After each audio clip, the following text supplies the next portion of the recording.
War has a way of grinding you down until the weirdest things start feeling normal. You spend enough nights with sand in your teeth and the sound of gunfire in your dreams, and it all just becomes a part of you. That's where I was in 2006, stationed with my squad in a little patch of nowhere, Iraq. I'm Sergeant Ethan Cole, and if you're looking for a heroic story, this ain't it. This is the kind of story that sticks to your ribs, festering like an old wound you can't stop picking at. It's a story about something we should have left alone. We'd been out in the desert for weeks, running patrols and keeping our eyes peeled for insurgents. Life was repetitive. Sweat through your uniform during the day, freeze your ass off at night, repeat until your brain feels like mush. My squad was the only thing keeping me sane. There was Staff Sergeant Harris, a grizzled hard-ass who didn't believe in small talk. Private First Class Ramirez, who cracked jokes even when nobody was laughing. And Corporal Davis, the quiet guy who always seemed to notice the things the rest of us missed. We weren't heroes, just a group of guys trying to make it through one more day. It was late one afternoon when Harris got the call. We were being reassigned to a new mission. The brass wanted us to secure some ancient structure a few miles outside a village. Ancient structure wasn't exactly in our job description, but orders were orders.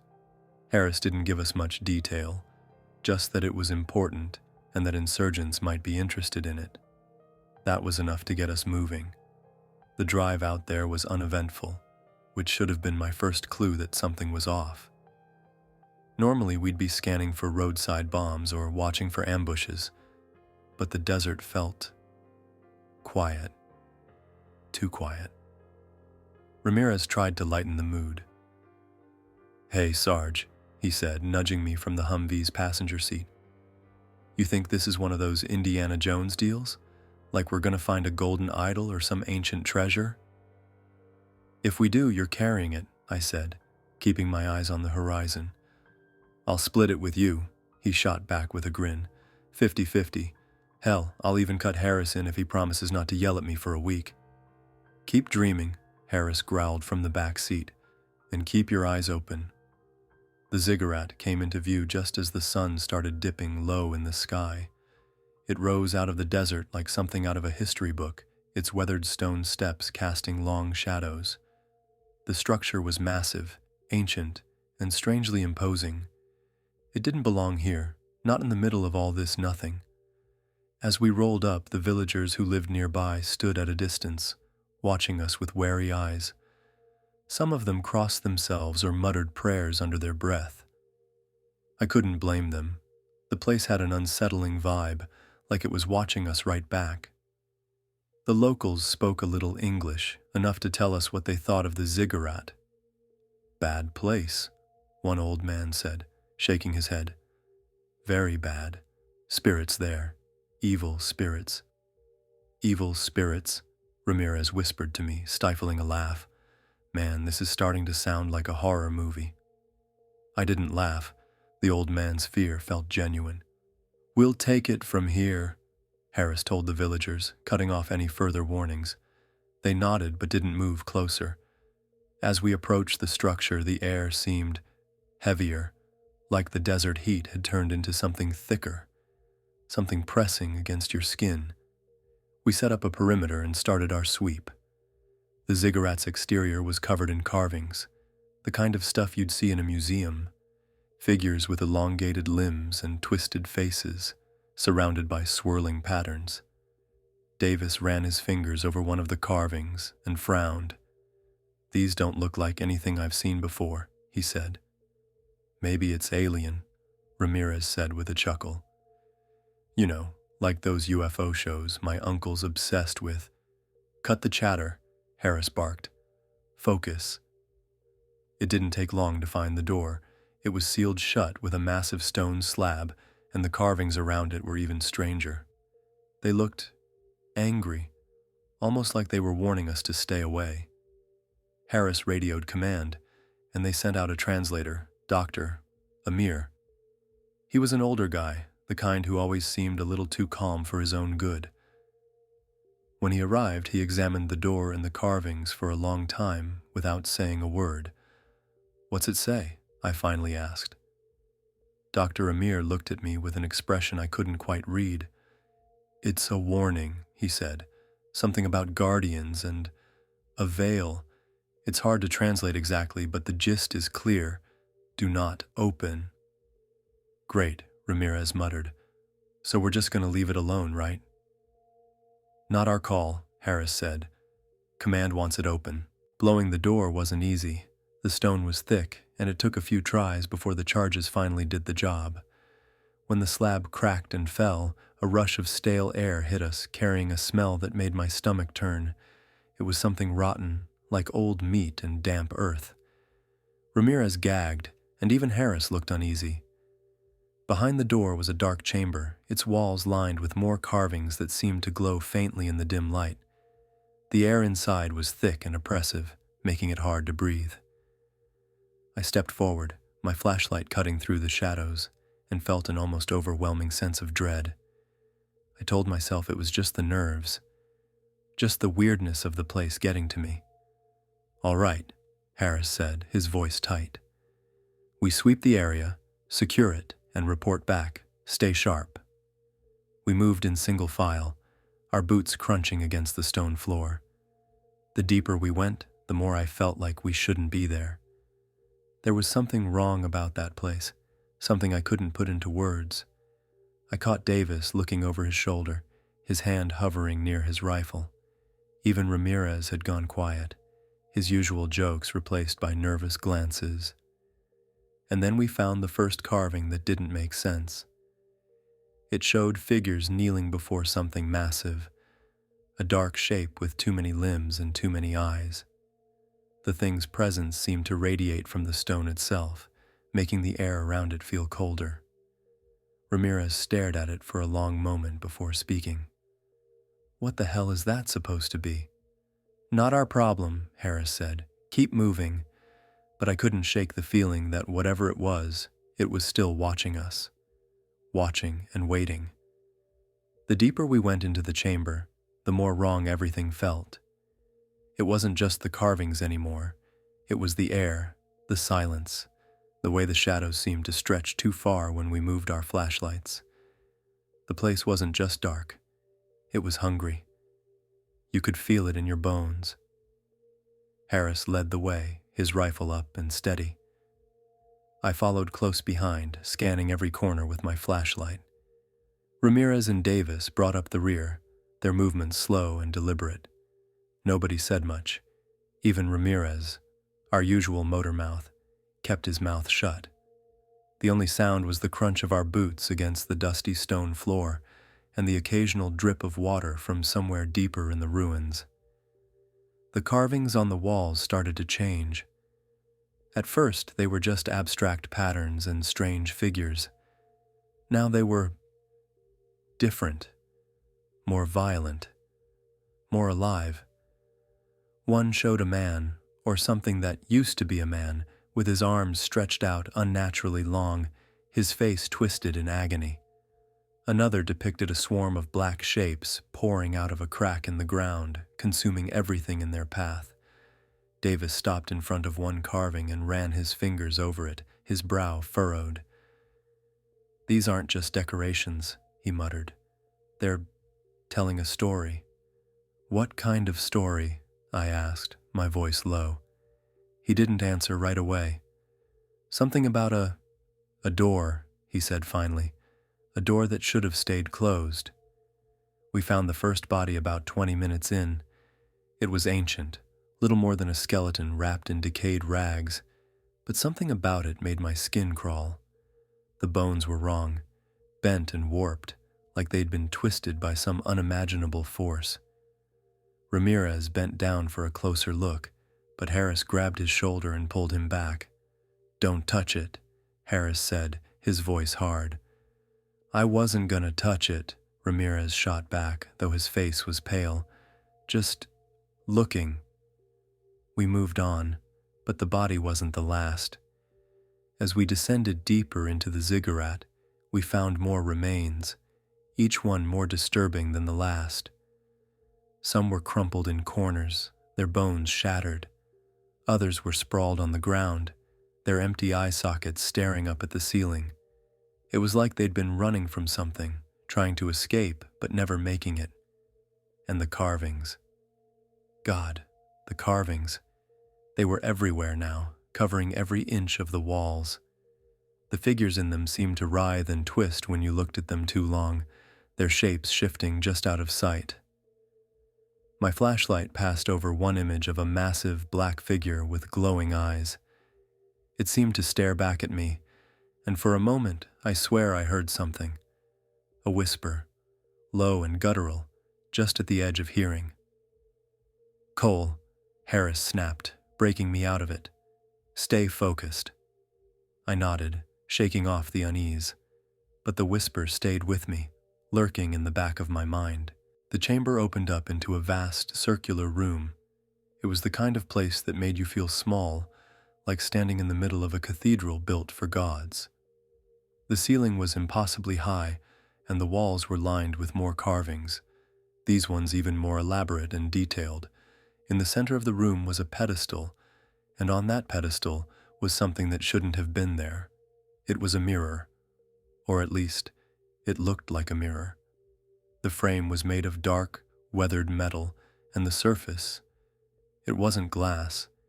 It shimmered like liquid, shifting and rippling even though there was no breeze. I couldn't see my reflection in it. None of us could. "What the hell is that?" Ramirez whispered, his voice barely audible. Dr. Amir stepped forward, his face pale but determined. He'd followed us down into the depths, though I could tell he regretted it now. He pulled a notebook from his bag and started scribbling notes, muttering to himself in a language I didn't understand. "It's ancient," he said finally. "Older than the Ziggurat itself. This is what they were guarding." "Guarding from what?" Davis asked. Dr. Amir didn't answer. He just stared at the mirror, his hands trembling. That's when the whispers started. At first, I thought it was just me. A faint murmur at the edge of my hearing, like wind through the cracks in the stone. But then Ramirez stiffened, his hand tightening on his rifle. "You hear that?" he asked, his voice shaking. I nodded. The whispers were growing louder, though I couldn't make out the words. They weren't in any language I knew, but they felt wrong, like they weren't meant to be heard by human ears. "We need to get out of here," Davis said, his voice firm. "Now." "We're not leaving until we finish the mission," Harris said, though even he sounded uneasy. "Secure the area."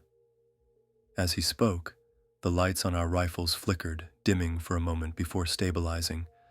The air grew colder, and the whispers turned into a low hum that seemed to vibrate through my skull.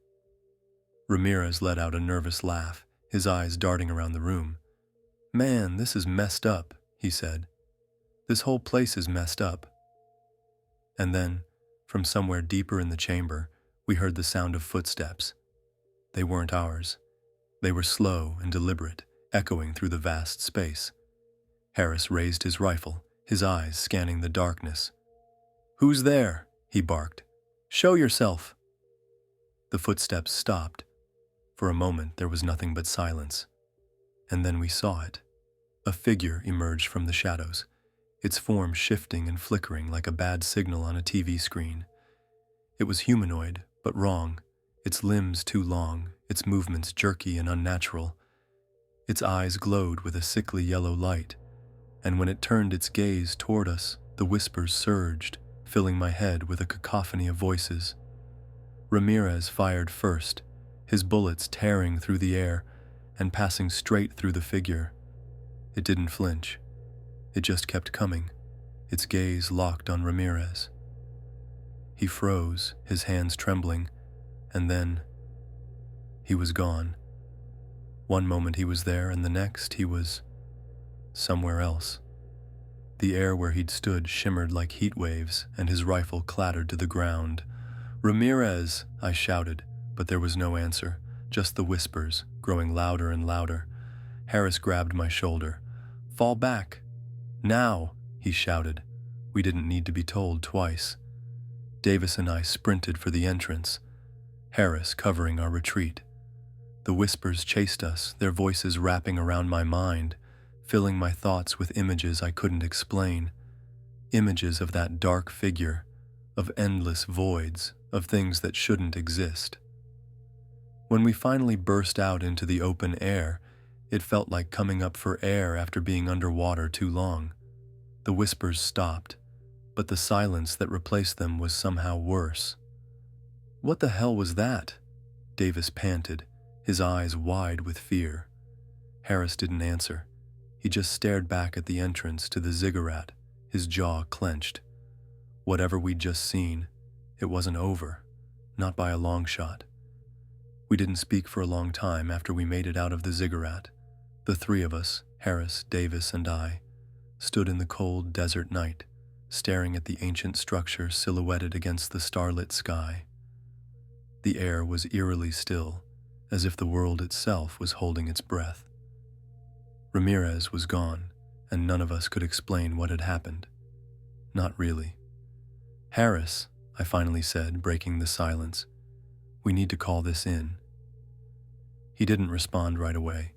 His face was stone, but I could see the tension in his jaw, the way his hand gripped his rifle a little too tight. "We're not leaving him behind," he said firmly.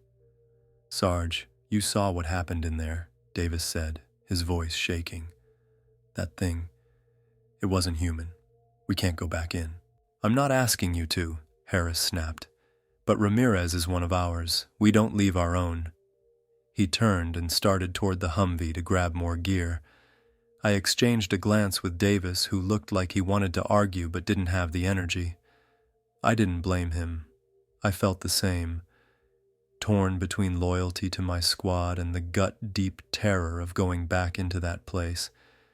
We gave it an hour. Harris insisted on waiting, hoping Ramirez would come out on his own. But the longer we stood there, the more I realized he wasn't coming back. Whatever had taken him, it wasn't letting go. "We'll go in together," Harris finally said, his tone leaving no room for argument. "We stay tight, we stay focused, and we get him out." I wanted to protest, to tell him it was a suicide mission, but the look in his eyes shut me up. Harris wasn't just our leader. He was the kind of guy you followed because he made you believe you could survive anything. And right now, I needed to believe.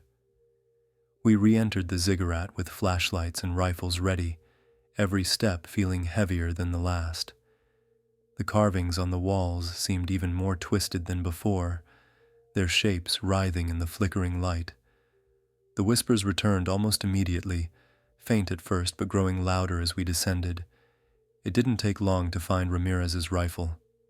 It was lying on the ground near the entrance to the circular chamber, just as we'd left it. But there was no sign of him. No tracks, no blood, nothing. Just the oppressive darkness and the cold, otherworldly hum of the mirror at the center of the room. Davis froze, his flashlight fixed on the pedestal. "It's doing something," he whispered. He was right. The mirror's surface was rippling, the dark liquid shifting and swirling as if something was moving beneath it. I felt a chill crawl up my spine, the air around us growing colder with each passing second. "Harris," I said, my voice barely above a whisper, "we need to go." But Harris wasn't listening. He was staring at the mirror, his face pale and drawn. "Ramirez," he muttered, stepping closer. "I can hear him." "No," Davis said sharply, grabbing his arm. "It's not him. Whatever that thing is, it's lying." Harris shrugged him off, his eyes locked on the rippling surface. "Ramirez!" he called out, louder this time. The whispers surged, filling the room with their haunting, unintelligible chorus. I felt something brush past me, cold and clammy, like a hand that wasn't really there. Davis cursed under his breath, his flashlight swinging wildly as he tried to find the source. "Harris, we have to go!" I shouted, but it was too late. The mirror's surface erupted, a torrent of black liquid spilling out and pooling at the base of the pedestal. The liquid began to rise, forming into shapes, twisted humanoid figures with glowing eyes and elongated limbs. They moved toward us with unnatural grace, their bodies flickering like static on a broken TV. "Fire!" Harris shouted, raising his rifle. We opened up, our bullets tearing through the figures. But it didn't matter. The rounds passed straight through them, their forms rippling like water before reforming. They kept coming, their whispers turning into a deafening roar. "Fall back!" Harris yelled, his voice barely audible over the noise. We scrambled toward the exit, but the figures were faster. One of them reached for Davis, its hand passing through his chest like smoke. He let out a strangled cry and collapsed, his body convulsing as if something was being ripped out of him. I grabbed his arm, trying to pull him back, but his eyes rolled back and he went still. "Davis!" I shouted, but Harris yanked me away. "We've got to move," he barked, dragging me toward the stairs. We didn't stop until we were outside, the cold night air hitting us like a slap to the face. I collapsed to my knees, gasping for breath. Harris stood nearby, his face pale and his hands shaking. We were both alive, but we'd lost Davis. Ramirez was gone, and whatever was in that Ziggurat, it wasn't finished with us. Back at the Humvee, I radioed command, my voice trembling as I tried to explain what had happened. But how do you explain something like that? How do you tell them that the mission wasn't just a failure? It was a nightmare, a mistake that never should have been made. Harris sat in the driver's seat, staring at the Ziggurat in the distance. "We should have listened," he said quietly, "to the villagers, to the warnings. We should have left it alone." He wasn't wrong, but it was too late for that now. Whatever we'd unleashed in that cursed place, it was out. And I had a sinking feeling that the nightmare was just beginning. The whispers from the Ziggurat still echo in my mind. What would you have done in our place? Let me know your thoughts in the comments below. If this story chilled you as much as it did us, don't forget to like, subscribe, and hit that bell for more tales from the edge of the unknown. Stay safe and remember, some doors are best left closed.